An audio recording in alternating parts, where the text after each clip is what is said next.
எல்லாரும் சாந்தம்மா வீட்ல இருந்து சோர்வா வந்தாங்க. புழக்கத்தை தாங்க முடியாம சாந்தம்மா உக்காந்துக்கிட்டு விசிறியில விசிறிக்கிட்டு இருந்தாங்க. அஞ்சலி ரவளி நிதானமா அவங்க புருஷனுங்கள ரூமுக்கு கூட்டிட்டு போனாங்க. ஏங்க பாத்தீங்களா அங்க நிலைமை? இந்த அனல்ல நம்மளால இருக்க முடியாதுங்க. அவங்க வீட்டு பில்லு என்ன இருக்கோ நம்மளே கட்டலாங்க. ப்ளீஸுங்க காசு கொடுங்க. அஞ்சலி, என்கிட்ட ஒத்த ஒரு ரூபா காசு இல்ல, என்கிட்ட கேட்காத.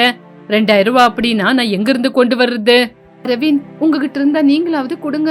நாளைக்கும் இதே மாதிரி இந்த அனல்ல இருக்க முடியுமா? இங்க பாரு, என்கிட்டயும் காசு இல்ல. ஆமா, உங்க பெரியம்மா 2 மாசத்துக்கு 5000 ரூபாய் கரண்ட் பில்லு. அவ்வளவு பில்லு வரணும்னா அவங்க என்னதான் செஞ்சிருப்பாங்க? இதையெல்லாம் அங்கே பக்கத்துல இருந்து கேட்டுக்கிட்டு இருக்கிற அனுராதா அம்மாவுக்கு நெஞ்சே வெடிக்கிற மாதிரி இருந்தது. அப்போ அவங்க, என்னது 5000 ரூபாய் பில்ல என் பசங்க கட்டணுமா?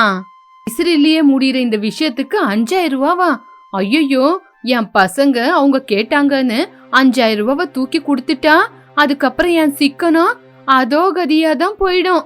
பசங்க என் பேச்ச கேட்கலனா என்ன பண்றது அப்படின்னு யோசிச்சுக்கிட்டே ஒரு முடிவு எடுத்தாங்க. இந்த பக்கம் மருமகங்க 2 பேரும் என்ன பண்றதுன்னு யோசிச்சாங்க. கொஞ்ச நேரத்துக்கு அப்புறம் மாமியாரு அங்கே நின்னுக்கிட்டு அவங்க என்ன பேசுறாங்க, என்ன முடிவு எடுக்கிறாங்கன்னு நின்னு கேட்டுக்கிட்டு இருந்தாங்க. அவங்க எதுவுமே பேசல அப்படின்னு தெரிஞ்சுக்கிட்டு சரி என்ன பண்றதுன்னு வெளியே போய் செடிங்களுக்கு தண்ணி ஊத்த போனாங்க. யோசிச்சுக்கிட்டு இருக்கிற மருமகங்கள்ல அஞ்சலிக்கு, ஏங்க எனக்கு ஒரு யோசனை வந்தது. ஏங்க, அத்தைக்கு தெரியாம நம்ம வீட்ல இருந்து எங்க அம்மா வீட்டுக்கு கரண்ட் இழுக்கலாம். அப்போ கரண்ட் வந்துரும். எங்க அம்மா கரண்ட் பில்லு கட்டிட்டாங்கன்னு அத்தைய நம்ப வச்சிடலாம். அதுக்கப்புறம் நம்ம வீட்டுக்கு கரண்ட் பில்லு அதிகமா வருமே, அத பார்த்து அம்மாவோட நெஞ்சு வெடிச்சு போச்சுன்னா? ஏங்க, எங்க இருந்தாலும் கரண்ட் பில்லு நம்ம தானே கட்டணும். அதுக்குள்ள அம்மா கிட்ட பேசி நம்ம வீட்லயே ஃபேன் போடுறதுக்கு எதனா முடிவெடுங்க. ஆமா ஆமா, நம்ம அததான் செய்யணும். அஞ்சலி இதே விஷயத்த அவங்க அம்மா கிட்ட போய் சொன்னா. அவங்களும் சரின்னு சொன்னாங்க. இப்படி நைட் ஆயிடுச்சு. எல்லாரும் தூங்கிக்கிட்டு இருந்தாங்க. வெளிய புருஷனை பொண்டாட்டி தூங்கிக்கிட்டு இருக்கும்போது அனுராகம்மா வேப்ப எண்ணெய தேய்ச்சிக்கிட்டு நல்லா கொரட்டை விட்டு கொசுக்கடி இல்லாம தூங்கிட்டு இருந்தாங்க. அதே சமயத்துல அருண், அரவிந்த் 2 பேரும் ஓட்டு மேல ஏறி அவங்க அம்மாவுக்கு சந்தேகம் வராத மாதிரி பக்கத்து வீட்டு ஒயர அவங்க வீட்டு மேல போட்டு கரண்ட இழுத்தாங்க.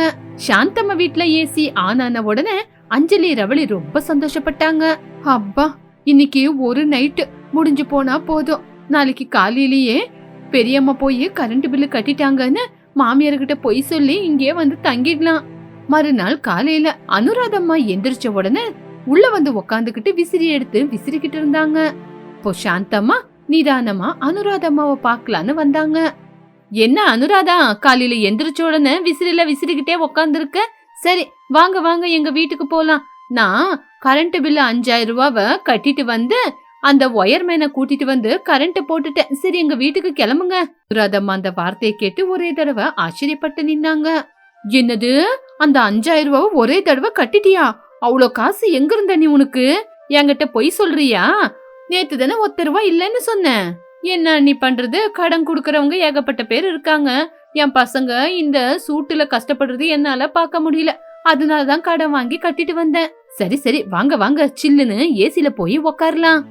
அனுராதா அம்மாவுக்கு முதல்ல சந்தேகமா இருந்தாலும் ஃப்ரீயா சில்லுன்னு காத்து கடிக்குதே, இனிமே எதுக்கு இங்க உக்காரணும்னு புருஷன் பசங்களெல்லாம் கூட்டிக்கிட்டு கேரேஜ் எல்லாம் எடுத்துக்கிட்டு அவங்க வீட்டுக்கு போய் நிம்மதியா உக்காந்தாங்க. அஞ்சலி ரவளி ரொம்ப சந்தோஷமா நிம்மதியா இருந்தாங்க. அரவிந்த், அருண் மறுபடியும் லேப்டாப் எடுத்து கையில வச்சுக்கிட்டு ஏசி காத்துல சில்லுன்னு வேலை செஞ்சுக்கிட்டு இருந்தாங்க. அனுராதம்மா மட்டும் சாந்தம்மா வீட்டோட மீட்டரை போய் பாத்துக்கிட்டு, அதே நன்னே ஃபேன் சுத்துது, ஏசி ஓடுது, டிவி ஓடுது, ஆனா மீட்டர்ல நம்பர் மட்டும் போக மாட்டேங்குது. நம்பர் ரன் ஆகணுமே, இது என்ன மந்திரம் போட்ட மீட்டரா? அந்த வார்த்தையை கேட்ட உடனே அஞ்சலி ரவளி, அருண், அரவிந்த் ஒருத்தர் மூஞ்ச ஒருத்தர் பாத்துக்கிட்டாங்க. அது வந்து அத்தை, அது புதுசா வந்த டிஜிட்டல் மீட்டர் அத்தை. அதனாலதான் ஒண்ணுமே தெரியல. கரண்ட் வருமே தவிர நம்பரை எதுவுமே நம்மளுக்கு காட்டி கொடுக்காது. ஓ ஓ அப்படியா? சரி சரி, நான் என்னவோன்னு நினைச்சிட்டேன். அப்ப சரி, கரண்ட் பில்லு சாந்தம்மா தானே கட்டுறாங்க அப்படின்னு சொன்ன உடனே எல்லாரும் நிம்மதியா மூச்ச விட்டாங்க. ஆனா உண்மையான ட்விஸ்ட் அங்கதான் ஆரம்பமாச்சு. அனுராதம்மா வேர்க்குது அப்படின்னு ஜன்னலுகிட்ட வந்து ஸ்கிரீனை ஒதுக்குனாங்க. அந்த ஜன்னல்ல இருந்து அவங்க மாட்டி இருக்கிற கரண்ட் ஒயரு கீழே தொங்கிக்கிட்டு இருந்தது. ஏமா அஞ்சலி, இது என்னம்மா ஒயரு? நம்ம வீடு ஓட்டு மேல இருந்து உங்க அம்மா ஜன்னலுகிட்ட வருது, துணி காய போட்டிருக்கீங்களா அப்படின்னு சொல்லி அனுராதம்மா உடனே அந்த ஒயரை இழுத்தாங்க. அவ்வளவுதான், வீட்ல இருந்த ஏசி ஃபேன் எல்லாம் நின்னு போச்சு. என்ன, நான் ஒயரை இழுத்த உடனே ஏசி எல்லாம் ஆஃப் ஆயிடுச்சு அப்படின்னா ராஜு வந்து கரண்ட சரி பண்ணல. நம்ம வீட்டு கரண்ட தான் நீங்க ஒயர் போட்டு உங்க அம்மா வீட்டுக்கு இழுத்திருக்கீங்களா? அனுராதம்மா கோவத்துல 2 மருமகங்களை பார்த்தாங்க. என்னங்கடி, நம்ம வீட்ல இருந்து கரண்ட இந்த வீட்டுக்கு இழுத்திருக்கீங்களா? உங்களுக்கு எவ்வளவு தைரியம்? என்ன பத்தி தெரிஞ்சு இவ்வளவு பெரிய தப்பு பண்ணுவீங்களா நீங்க? அத்தை, அது வந்து எங்களுக்கு ஒண்ணுமே தெரியாத அத்தை. இந்த ஒயர் இங்க எப்படி வந்துச்சுன்னு எங்களுக்கு தெரியல அத்தை. ஆமா அத்தை, உண்மையிலே இத பத்தி எங்களுக்கு எதுவுமே தெரியாது. யாரு எதுக்காக பண்ணாங்கன்னு தெரியல. உடனே அனுராதம்மா அவங்க பசங்களை முறைச்சு பார்த்தாங்க. உடனே அருண், அரவிந்த் 2 பேரும், அம்மா எங்களுக்கு ஒண்ணும் தெரியாதம்மா, ஆமாமா எங்களுக்கு எதுவுமே தெரியாது அப்படின்னு உடனே சொன்னாங்க. சரியா அதே நேரத்துல ஃபேனு ஏசி 2மே ஓடிக்கிட்டு இருந்தது. எல்லாரும் ஆச்சரியப்பட்டு ஒருத்தர் மூஞ்சி ஒருத்தர் பாத்துக்கிட்டாங்க. அதே நேரத்துல ஒயர்மேன் ராஜு கூட அங்க வந்தாரு. சாந்தம்மா, கரண்ட் பில்ல கட்டிட்டீங்கல்ல, அதான் லைன் எல்லாம் பிக்ஸ் பண்ணிருக்கேன். இதுக்கப்புறம் மாசம் கரண்ட் பில்லு கட்டிடுங்க. சரி, நான் இன்னும் கிளம்புறேன், இனிமே டியூ வச்சுக்காதீங்க அப்படின்னு சொல்லி அவரும் அங்கிருந்து கிளம்பி போயிட்டாரு. அந்த வார்த்தையை கேட்ட உடனே எல்லாரும் ஒருத்தர் மூஞ்சி ஒருத்தர் பாத்துக்கிட்டாங்க. அஞ்சலி, ரவளி அவங்க 2 பேரும் குசு குசுன்னு பேச ஆரம்பிச்சாங்க. உண்மையிலேயே காசு எங்க இருந்து வந்துச்சு, யாரு கரண்ட் பில்லு கட்டிருப்பாங்கன்னு யோசிக்க ஆரம்பிச்சாங்க. காந்தம்மா புத்திசாலியா கவர் பண்ணிக்கிட்டு, என்ன அண்ணி, நீங்க அனாவசியமா என் பசங்களை சந்தேகப்படுறீங்க. ராஜு வந்து இப்ப சொன்னாருல கரண்ட் பில்லு கட்டியாச்சுன்னு, அதுக்குள்ள உங்க வீட்ல இருந்து வயிறு இழுத்துருக்கோன்னு அது இதுன்னு பேசுறீங்க. இனிமே இத பத்தி விட்டுருங்க, பேசாதீங்க. அந்த வார்த்தையை கேட்டு மருமகங்க எதுவுமே பேசாம நின்னாங்க. 2 பசங்களும் யாருதான் கரண்ட் பில்லு கட்டிருப்பாங்க அப்படின்னு யோசிக்க ஆரம்பிச்சாங்க. அப்போ ராகவையா நிதானமா வந்து 2 மருமகங்களை கூப்பிட்டு அங்க என்ன ட்விஸ்ட் நடந்ததுன்னு சொன்னாரு. அம்மா, ரவளி, அஞ்சலி, நீங்க 2 பேரும் உங்க அத்தையோட சிக்கனத்தினால எவ்வளவு கஷ்டப்படுறீங்கன்னு நான் பாத்துக்கிட்டு தாமா இருக்கேன். அதனாலதான் நான் சேர்த்து வச்ச காசுல இருந்து 5000 ரூபாய் எடுத்து லைன்மேன் ராஜுக்கு கொடுத்து கரண்ட் பில்ல கட்ட வச்சேன். இந்த விஷயம் மட்டும் உங்க அத்தைக்கு தெரிஞ்சிச்சுன்னா வீட்டுல பெரிய யுத்தமே நடக்கும். அதுக்குதான் இனிமே இந்த விஷயத்தை யாருகிட்டயும் சொல்லாதீங்க. அந்த வார்த்தையை கேட்டு ரவளி, அஞ்சலி ரொம்ப சந்தோஷப்பட்டாங்க. உள்ளுக்குள்ள மாமனாருக்கு அவங்க மேல எவ்வளவு பாசம் அப்படின்னு யோசிக்க ஆரம்பிச்சாங்க. ராகவையா மருமகங்கள் கிட்ட பேசுறத அனுராதம்மா கேட்டுட்டாங்க. இருந்தாலும் அத பத்தி வெளிய காட்டிக்க கூடாதுன்னு உடனே அங்கிருந்து கிளம்பி போயிட்டாங்க. அன்னைக்கு நைட்டு படுத்து தூங்கிக்கிட்டு இருக்கிற ராகவையாவ அனுராதம்மா சத்தம் போட்டு எழுப்புனாங்க. உடனே ராகவையா தூக்கத்துல இருந்து எந்திரிச்சு, என்னடி அனுராதா, எதுக்காக என்னை எழுப்புன? உனக்கு உடம்புக்கு ஏதாவது முடியலையா? எனக்கு உடம்பெல்லாம் நல்லாதான் இருக்கு. நீங்க எதுக்காகங்க அந்த சாந்தம்மா வீட்டு கரண்ட் பில்லு 5000 ரூபாய் காசை கட்டினீங்க? ஆமா, உங்களுக்கு காசு எங்க இருந்து வந்துச்சு? என் பேச்சுக்கு கொஞ்சம் கூட மதிப்பில்லையா? காந்தம்மா சத்தம் போட்டதுனால எல்லாரும் தூக்கத்துல இருந்து எந்திரிச்சு ஹாலுக்கு வந்தாங்க. ராகவையா சும்மா நின்னுகிட்டு இருக்கும்போது அனுராதம்மாவுக்கு ரொம்ப கோவம் வந்துச்சு. ஏயா சொல்லியா, 5000 ரூபாய் காசுனா சும்மாவா?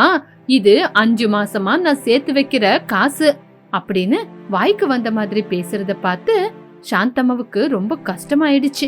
உடனே சாந்தம்மா வந்து, இங்க பாருங்க அண்ணி, நீங்க பேசுறது கொஞ்சம் கூட நல்லா இல்ல. பசங்களால புழக்கத்துல தூங்க முடியாம எல்லாரும் கஷ்டப்படுறாங்க. ஆனா நீங்க மட்டும் சிக்கணும்னு ஏதோ காசு சேர்த்து வைக்கிறேன்னு சொல்லி பசங்களை இம்சை பண்றீங்க. போகும்போது இந்த காசெல்லாம் கொண்டு போக முடியுமா? இங்க பாருங்க அண்ணி, அப்படிங்கிற ஒரே ஒரு காரணத்தினாலதான் சும்மா இருக்கேன். இல்லனா உங்களையும் வாய்க்கு வந்த மாதிரி திட்டிடுவேன். உங்களுக்கு என்ன நஷ்டம்? நாங்க தானே 5000 ரூபாய் காசை கட்டிருக்கோம். நஷ்டம் எங்களுக்கு. உங்களுக்கு பேசுற தகுதியே இல்ல. இந்த குடும்பத்தை பத்தி பேச உங்களுக்கு என்ன அருகதை இருக்கு அப்படின்னு அனுராதம்மா கேக்கும்போது அஞ்சலிக்கு அவங்க அம்மாவை திட்டுறத பார்த்து ரொம்ப கோவம் வந்துருச்சு. என்ன அத்தை, நானும் போனா போதுன்னு பாக்குறேன், வாய்க்கு வந்த மாதிரி எங்க அம்மாவை திட்டுறீங்க. உங்களோட எண்ணத்துக்கு ஈக்குவலா பார்த்தா உங்களை விட எங்க அம்மா எவ்வளவு மேலு. இப்ப சொல்றேன் கேட்டுக்குங்க. இனிமே அந்த வீட்ல இருந்து கஷ்டப்பட என்னால முடியாது. இனிமே நான் அந்த வீட்டு பக்கம் வரமாட்டேன். எங்க அம்மா கூடயே இருக்க. அந்த வார்த்தையை கேட்ட உடனே அனுராதம்மாவுக்கு கோவம் வந்துருச்சு. ஷாக் ஆகி கோவத்துல, இனிமே இந்த வீட்ல ஒரு நிமிஷம் நான் இருக்க மாட்டேன் அப்படின்னு கிளம்பிட்டாங்க. அவங்க பின்னாடியே ராகவையா, ரவளி, அருண் கிளம்பிட்டாங்க. அஞ்சலி அருணோட கைய பிடிச்சுக்கிட்டு, எங்க அவங்க பின்னாடி நீங்க போக வேண்டாம், நம்ம இந்த வீட்லயே இருக்கலாம். அருணுக்கு என்ன பண்றதுன்னு தெரியல. ஒரு பக்கம் அம்மா, இன்னொரு பக்கம் பொண்டாட்டி, யாரு பக்கம் பேசுறதுன்னு தெரியாம நின்னுகிட்டு இருந்தான். அனுராதம்மா நின்னு கூட பாக்காம கடகடன்னு கிளம்பிட்டாங்க. ரவளி கூட திரும்பி அஞ்சலிய பார்த்து மாமியார் பின்னாடியே போயிட்டா. அன்னைக்கு நைட்டு நடந்த சண்டையால அந்த 2 குடும்பத்துக்கு நடுவுல பெரும் போராட்டம் தான். வீட்டுக்கு கிளம்பி போனதுக்கு அப்புறம் அனுராதம்மா கோவம் குறையவே இல்ல, இன்னும் அதிகமாச்சு. ராகவையா பொண்டாட்டி கிட்ட வந்து செஞ்ச தப்ப எடுத்து சொல்ல பார்த்தாரு.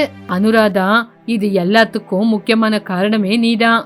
அஞ்சலி அங்கே இருந்தா நாளைக்கு அக்கம் பக்கவங்க என்ன பேசுவாங்கன்னு உனக்கு தெரியாதா? நம்ம மரியாதை என்ன ஆகும் சொல்லு, ஒரு தடவை யோசிச்சு சொல்லு. போனா போட்டங்க, எனக்கு அந்த மரியாதையே வேண்டாம், ஒண்ணும் வேண்டாம். இந்த வீட்ல என் பேச்சுக்கு இடம் இல்லைன்னா எதுக்காக நான் இருக்கணும்? என் பேச்ச கேட்காம போனப்பவே எல்லாரும் சேர்ந்து என்ன சாகடிச்சிட்டீங்க. அந்த வார்த்தையை கேட்டு ரவளியோட மனசு உடைஞ்சு போச்சு. அது வரைக்கும் சமாதானமா இருந்தவ அப்ப முன்னாடி வந்தா. ஏன் அத்தை அப்படியெல்லாம் பேசுறீங்க? உண்மையிலே எனக்கும் இந்த வீட்ல இருக்க இஷ்டம் இல்ல. அஞ்சலி அக்கா வீடு பக்கத்துல அப்படிங்கறதுனால கிளம்பி போயிட்டாங்க.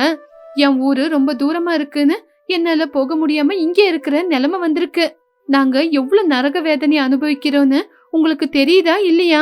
ரவளியோட வார்த்தையை கேட்ட உடனே அனுராதா கோமா ரூமுக்குள்ள போய் ரவளியோட துணிமணி பெட்டி படிக்கையெல்லாம் எடுத்துட்டு வந்து தூக்கி விசிறடிச்சா.